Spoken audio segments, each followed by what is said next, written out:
औपचारिक संगठन। औपचारिक संगठन जैसा कि पहले भी बताया जा चुका है कि संगठन से अभिप्राय है कि लक्ष्य की प्राप्ति के लिए किए गए सामूहिक प्रयासों और क्षमताओं के संबंध को ही संगठन कहते हैं। अतः इस संदर्भ में हम संगठन को दो भागों में बांट सकते हैं, औपचारिक संगठन और अनौपचारिक संगठन। औपचारिक संगठन, औपचारिक संगठन से हमारा अभिप्राय है संगठन का वह स्वरूप जो व्यवस्थित ढंग से नियोजित एवं रूपांकित है तथा जिनका निर्माण किसी प्राधिकृत सत्ता द्वारा किया जाता है। इस प्रकार लोक प्रशासन से संबद्ध प्रशासनिक संगठन जैसे सचिवालय, जिला कार्यालय, अस्पताल, कॉलेज, स्कूल इत्यादि समस्त औपचारिक संगठन की श्रेणी में आते हैं। औपचारिक संगठन चूंकि परिभाषित होते हैं, पूर्व निश्चित होते हैं, इनका लक्ष्य निश्चित होता है, अतः इन संगठनों का विवरण चार्ट तथा नियमावली में दिया जा सकता है, जिसे ऑर्गेनाइजेशनल चार्ट भी कहते हैं। औपचारिक संगठन को परिभाषित करते हुए लुई एलन लिखते हैं कि यह वह संगठन है जिसमें हर व्यक्ति के लिए निश्चित कार्यों की ऐसी व्यवस्था होती है जिसमें प्रत्येक व्यक्ति के अधिकार, कार्य तथा जवाबदेहिता स्पष्ट होती है। यह सारी व्यवस्था ऐसी होती है कि इसमें कार्यरत सभी व्यक्ति अपने उद्देश्यों की पूर्ति के लिए सभी से प्रभावी ढंग से मिलकर कार्य करते हैं। हर्बर्ट साइमन के अनुसार औपचारिक संगठन में अमूर्त तथा बहुत कुछ स्थायी नियमों का समावेश होता है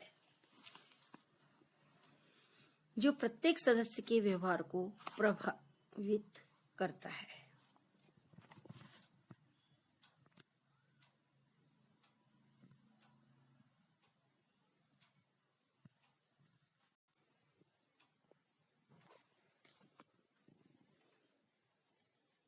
इसकी विशेषताएं अर्थात औपचारिक संगठन से हमारा अभिप्राय है कि वह संगठन जो व्यवस्थित है, जिसे पूर्व निश्चित योजना के अनुसार निर्मित किया जाता है। विशेषताएं: वैधानिक आधार, स्थायित्व, चेतना पूर्वक निर्माण, नियमों एवं संरचना की स्पष्टता इस प्रकार के संगठन की विशेषताएं हैं। औपचारिक संगठन जैसा बाहर से दिखता है वैसा ही होता है। प्रत्येक औपचारिक संगठन में ढांचे की एक निश्चित संरचना होती है। इस प्रकार औपचारिक संगठन एक निश्चित सिद्धांतों पर आधारित होता है।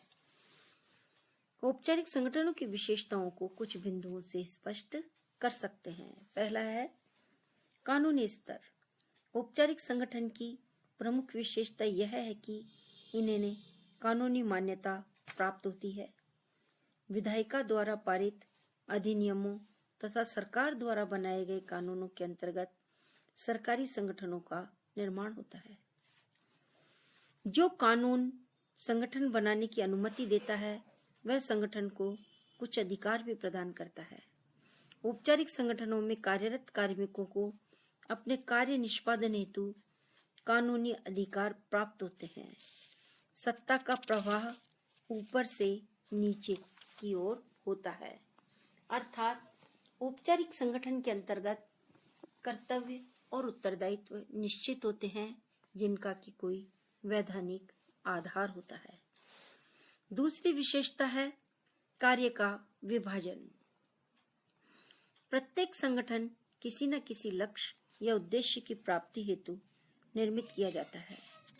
उद्देश्य की प्राप्ति हेतु कुछ कार्य निर्धारित किए जाते हैं और औपचारिक संगठनों की यह विशेषता है कि संगठन में कार्यरत प्रत्येक कार्मिक को उसकी योग्यता या पद के अनुसार कार्य दिया जाता है। कार्य को पद सोपानात्मक व्यवस्था के अंतर्गत प्रत्येक स्तर पर प्रत्येक कार्मिक तक स्पष्टतः विभाजित किया जाता है। सभी कार्मिक मिलजुल कर कार्य निष्पादित करते हैं। तीसरा है ढांचे की प्रधानता।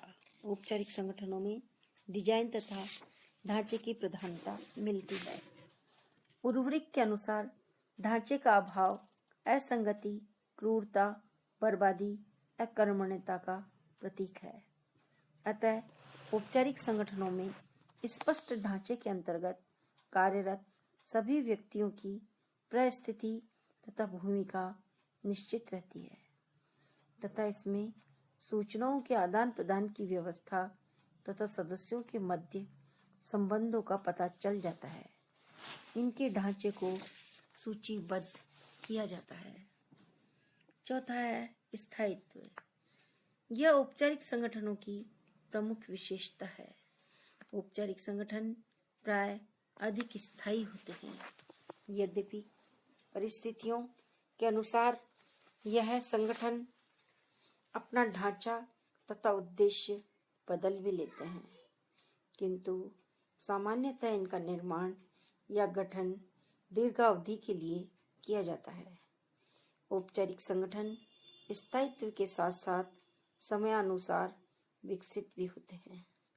इनका आकार भी प्राय बड़ा तथा बहुआयामी कार्यक्षेत्र वाला होता है। पांचवा, नियम तथा व्यवस्थाएं।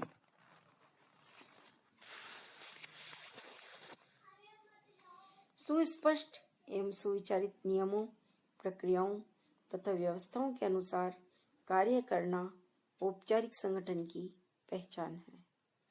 इस प्रकार के संगठनों में कार्यरत व्यक्ति अपनी पसंद या नापसंद के अनुसार कार्य नहीं करते हैं, बल्कि निर्धारित ढांचे, नियमों तथा व्यवस्थाओं में आबद्ध होकर कार्य निष्पादित करते हैं।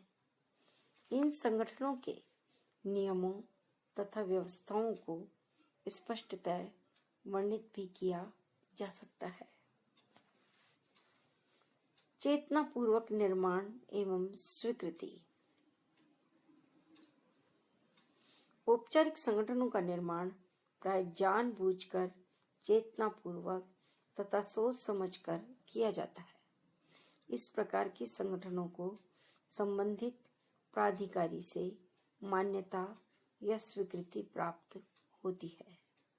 यद्यपि इस प्रकार के संगठनों का निर्माण सोच समझकर किया जाता है।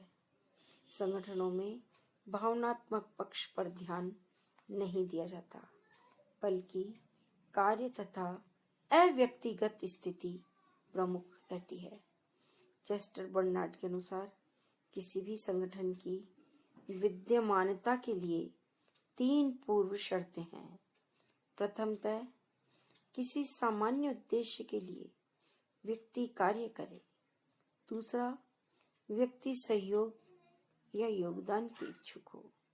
और तीसरा, उनके मध्य संचार हो।